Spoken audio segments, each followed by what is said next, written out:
ঘনিয়ে আসছে নির্বাচনের দিন। চলছে প্রার্থী ও সমর্থকদের জনসংযোগ, বৈঠক, মাইকিং। এরই মাঝে ব্যতিক্রমী কিছু প্রচার কৌশল নজর কাটছে ভোটারদের। আমাদের প্রতিনিধিরা জানিয়েছেন সেই খবর। বড় দলের হেভিওয়েট প্রার্থীরা যেখানে গাড়ি বহন নিয়ে নির্বাচনী জনসংযোগ চালাচ্ছেন, দলের শীর্ষ নেতারা হেলিকপ্টারে উড়ে যাচ্ছেন জনসভায়। তারই মাঝে ব্যতিক্রমী প্রচার চালিয়ে যাচ্ছেন গাইবান্ধা ৩ পলাশবাড়ী সাদুল্লাপুর আসনের এক প্রার্থী আজিজার রহমান। বাইসাইকেলে নিজের প্রতীক ঢেঁকি বেঁধে ভোটের মাঠে নেমেছেন এই স্বতন্ত্র প্রার্থী।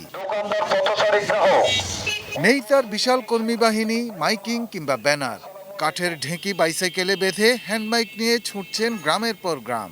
যেখানেই মানুষের জটলা, সেখানেই সাইকেল থামিয়ে চাচ্ছেন ভোট।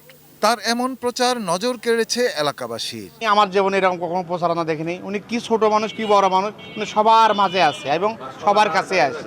এর আগেও একবার দেখছি ঘোড়া মার্কা নিয়ে দাঁড়াইছিল এলাকায়, জনগণ খুশি হয়ে অনেক ভোট দিছিল না। আমি বুঝি নির্মাণের শিল্প, সালাম স্টিল বোঝে ডিউরেবিলিটি। সালাম still, most durable still.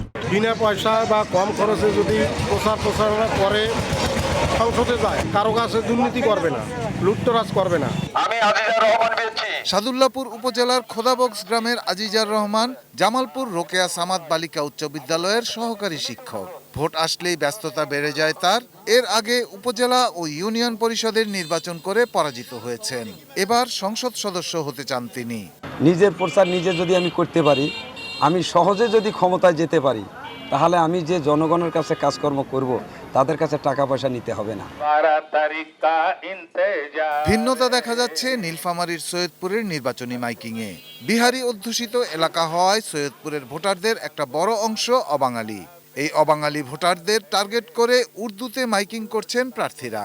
Vote দেনে কো সব তৈয়ার হ্যায়, 12 তারিখ কা ইন্তজার হ্যায়। বুড়া বুড়ি আছে যারা উর্দু বুঝে না, এই জন্য আমি উর্দু দিয়ে প্রচার করতেছি যাতে ওনারা বুঝতে পারে।